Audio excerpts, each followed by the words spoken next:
So thank you, first of all, for being willing to come and talk about this subject. Grief, it's such a common theme, and it's something that does affect everyone at some point in some way. So, and I think it's something that we don't talk about enough. So to actually sit and talk about a subject like that, I think is really important. So I know you through Holly's Funerals. You are a funeral director. I am. But what is your personal experience with grief? Crikey. I know, start with a big subject. That is a big subject, yes, because I mean grief encompasses all losses, whether it's the death of a human, the death of a pet, the loss of a job. I'd say the first biggest experience of grief was when my pony died. And How old were you when that happened? I think I was about 10 or 11. And that was so traumatic, because he'd been very ill, and he finally had to be put down. But that was amazing, because even now I remember I had a dream where he came and said goodbye to me in my dream, which was just so comforting. And then I think probably the biggest bereavement I had was when my dad left. Mum and Dad got divorced, and my whole world just fell completely apart. And I was 15 at the time. And up until then, I had only ever known Mum and Dad happy together, and then all of a sudden they weren't. Yeah. So what was normal in my life suddenly wasn't. There was, in the same way as when somebody dies, there's a loss of solid ground. You have no control over anything. And because the way it was dealt with, my father wasn't able to cope with the whole process very well. It had such a negative impact on the rest of us children. So even today, I'd say that's probably the biggest bereavement experience of grief I've had. And what was that like how old were you when that 15. happened? Okay. Which is quite an important age for a child or youngster to go through. Absolutely, yes. What just was that on like? just on that sort of threshold of becoming an adult, a woman, and it was devastating, absolutely devastating. It took me years, I'd say decades, to get over it, and have some kind of understanding of why certain things happened. And I'm at peace with it now, but it took an awfully long time and a lot of self-discovery, a journey of self-discovery to find peace within that. So yeah, horrendous age for that to happen. And again, you know, we were earlier talking about pets dying, and divorces in the same kind of realm. They're not seen as such as a big bereavement as when somebody dies. But it's still it's a loss of something as you know it, which is a kind of bereavement. Yes, yeah, absolutely. And then the next. The person, so somebody dying who was dear to me was my granddad. And that was totally bizarre, because he'd had a stroke and he'd been in hospital, then he'd gone to a care home. And we had no real understanding that actually what was happening was that he was dying. He had begun the dying process. So we all thought he was going to get better. And I remember the last time I saw him, and he looked at me with his big, beautiful eyes. He's so sweet. He looked such a cutie, and there was such an immense feeling of love coming from him. And that was the last time I saw him. So when he died, I sort of inside knew that he was dying, but nobody talked about your granddad's dying. Yeah. Which I think actually is a universal thing with death. I think we're far too afraid of talking about death. Yeah. And of course, grieving is the other side of death. So only when you're grieving, really, is it kind of acceptable to then talk about that. But I don't think enough. No, not at all. And the work that we do quite often is that actually, if you give somebody the opportunity to talk about death, and they feel safe because they know that it's what we do, then actually that's it. And you can't stop them talking. They will talk for hours about all the losses they've had in their lives. But just going back to Grandad, what would have been helpful? So in times gone by, family members would generally die at home, so you'd be aware of the dying process, what to expect, and none of us knew what to expect, and my mum didn't know what to expect. So the gradual, as somebody dies, they tend to withdraw from everything. They don't want to eat, they don't want to drink, they sleep a lot more, and a lot of people can get very distressed because they're not eating and drinking. But what they possibly haven't been told is actually that person is actively dying. So I think that would have been really helpful for us all, because I feel if we had known Grandad was dying and had support from somebody who is trained, an end-of-life doula or a soul midwife, then we could have created a sacred space for him to die in. And I know my mum wasn't able to stay with him. She found it too upsetting. She was on her own and she left. And it wasn't long after she left that he died. And she feels guilty about that, even now. Even though a lot of people do choose to die when somebody's just stepped out for 1 minute, or 30 seconds. So that was, it was very strange for someone to die that I was close to.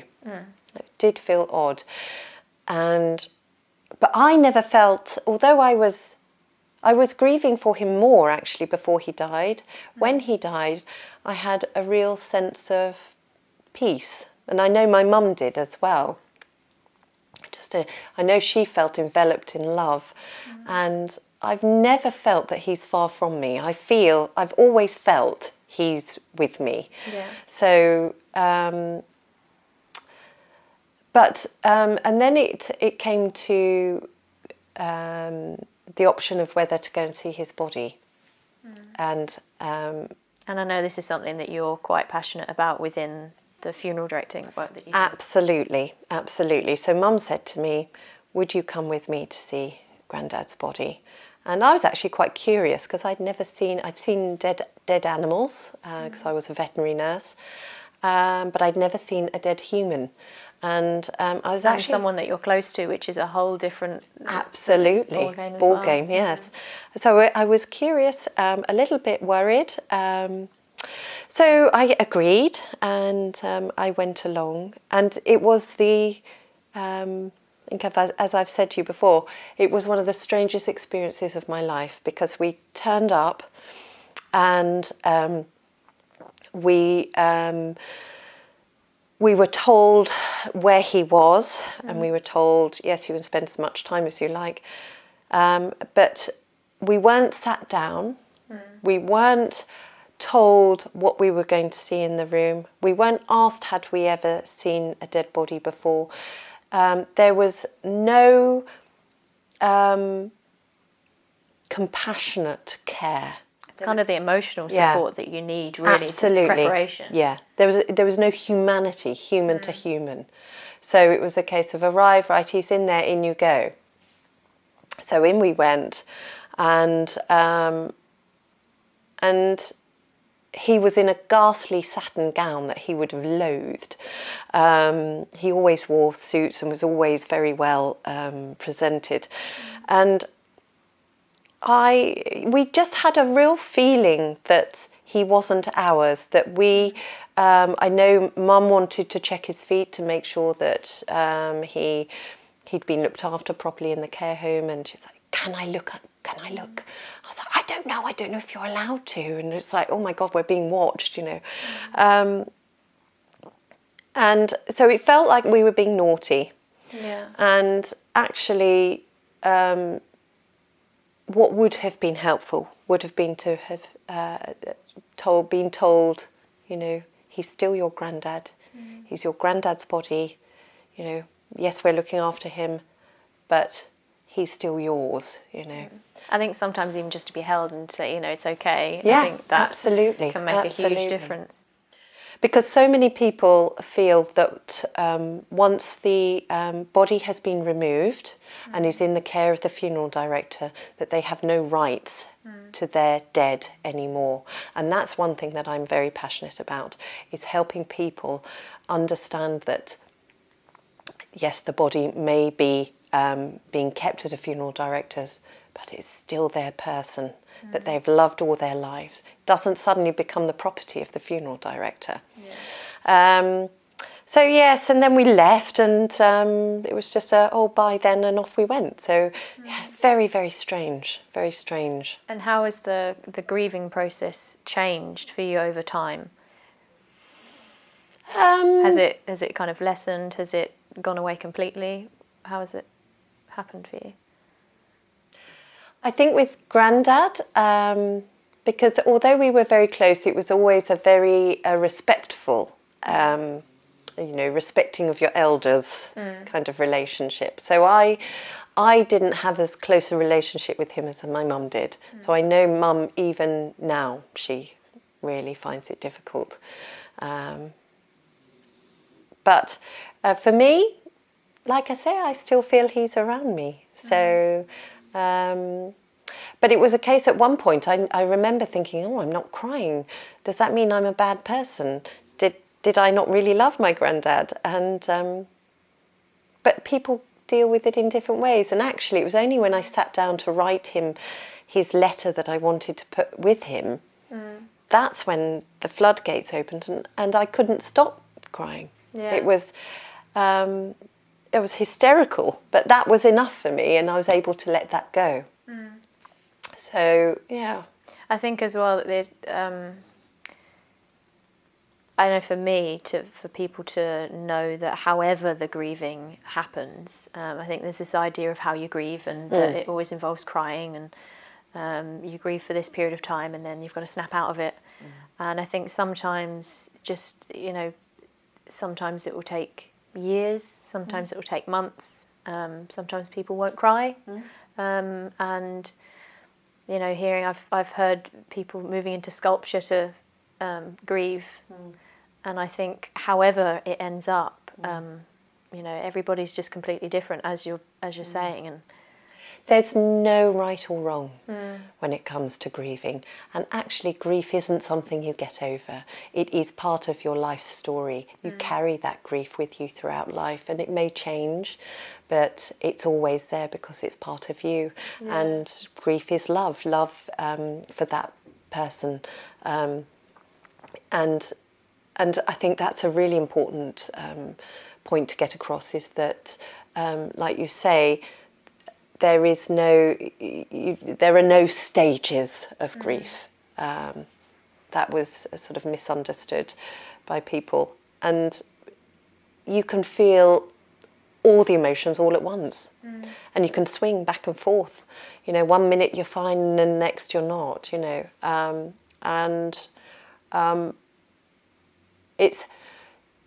it's incorporating the grief within your life to be able to, in some way, continue the relationship with that person or that animal, however that may be. And some people it is through creativity, some people it's they talk to them as if they're still here. And I know people worry that they're going bonkers because they talk to them, but that's perfectly natural. Yeah. You know, and we have people who, when we're looking after their dead, they will want to be near to our building. Because that to be near to the person that they've lost. That's right, yes.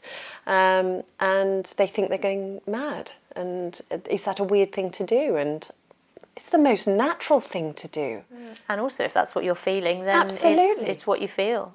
Because, you know, once upon a time, for millennia, you know, as long as there have been humans, somebody would die, you'd care for the body, you'd stay with the body, care for the body, and then you'd let go of the body. The Victorian era came in, and the wars, which was just, I think on many levels, there was just too much death for people to cope with. They couldn't cope with that level of grief. So a lot of it was just shut away and, you know.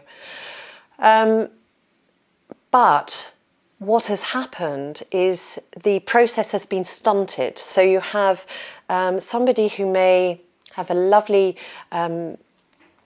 death at home, surrounded by their family members. But as soon as they die, their body is taken away and taken to the funeral directors, and they may or may not see that person again. Sometimes they may go and visit for maybe 5 minutes. Which is not a lot if you've spent your whole life with Absolutely. a parent, a loved one. To have 5 minutes, it's not a lot really, and you might not be ready. No. For that. Not at all. So what we find is we always tell people that they're very welcome to be part of the care of their loved one, and with washing and dressing. And for some people, well, most people firstly aren't aware that they can do that. And secondly, if they feel it's right for them, then what has happened is you've created a blockage in the middle of a natural process. So somebody has died, you've taken the body away, and now you're having to reintroduce that body. And so then people are scared of what... It brings a whole lot more emotions as well. Yes, they're scared of what they're going to see. And is it going to be damaging to them? Whereas we helped a gentleman recently who was in his 40s, and his dad was dying of cancer, and he died at home. So the son had cared for him for months throughout the illness. He died at home, and then we went round and we washed and dressed him and made the room sacred, and ice packed him, and there was a air conditioning unit in there, and to keep him nice and cool, because the son wanted his dad kept at home. He didn't want his dad gone. Sorry. And so that was really quite beautiful, because the process was natural. So his dad died, he spent time with his dad, and then after I think it was about 3 or 4 days, he called us up and he said, right, I'm ready to let go now. So then we went round. Which is beautiful, because it's at their pace. Absolutely. And then he let go of him. We took him away, and then the day of the funeral came, and it was a natural burial, and he helped to backfill the grave, and he took most of the service himself. So rather than his dad being taken away and then he's got to make that decision to go and see him, his dad dies, he spends time with him, and then the natural process of things, he knows when it's ready to let go of the body. So what's it like for you to be there at that time? Because grief particularly is such a personal thing and can be such an all-encompassing thing. So for you to be there at that particular time and be able to support that, what's that like? It's mind-blowing in so many ways. It's such an honour. It's such an honour, and it's such a responsibility as well, because you're supporting and looking after people who are at their most vulnerable. And as I said to you earlier, the act of going to somebody's house who have, where they've cared for their loved one, and we go in and then we come out with that person, with that body. They may never have met us before. Yeah. And my heart just goes out to them. It is, I find it very, it is very emotional work, very powerful work, and very, just incredible. It's just incredible, isn't it? There are no words for it, because it's such important work. There are so many people there on an emotional level for people when they have babies. Which of course is a joyous thing, and everybody wants to be a part of the joyous occasion. You know, this new being, this new soul into the world, and that's amazing. But it's still a magical moment when the soul leaves the body. It may be a sad time because we're not going to see that person again for a while, if that's your belief. That's my belief anyway. But it's still a very magical period in time. Yeah. I mean, especially if you've been, if you've been in this physical body for a long time, 40, 50, 60 plus years, it only feels, I know to me, it only feels natural that there's some sort of celebration of the life that you've had. Yes. And I think to see it in a more positive light, and to have that ability to, celebrate that person, I think is a really magical thing to do. Yes. And to get everybody involved. Yes. And that's key, actually, having the people who are able to engage with it tend to have not an easier ride.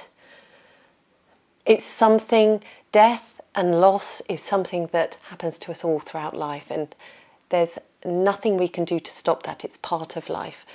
And by facing it head on and immersing ourselves in it with the loving support and guidance of people that understand is the best way of getting through it, rather than trying to shut it off and pretend it's not happening, because you just build up problems for later on.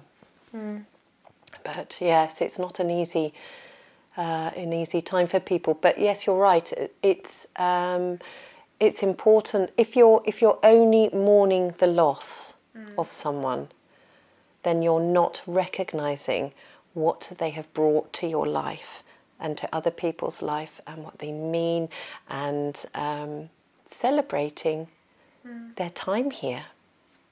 It's interesting, you've just reminded me of, it was an interview I saw with Oprah Winfrey many, many years ago, and the lady that she was interviewing had been stricken with grief for, I think, 7 or 8 years, so she was still holding this grief, and it was very profound, and they had a professional, if I remember rightly, on the show, and the professional looked in her eyes and said, "But you're mourning the loss of your daughter," I think it was. Have you ever thought about all of the 18 years? You're remembering this one devastating thing that happened, and forgetting the 18 amazing years that she lived, and amazing things that she did. And I can feel emotional now thinking about it. It's just so profound. And I think it's very easy to forget about the amazing things that have happened, and focus on the fact that they're not there anymore.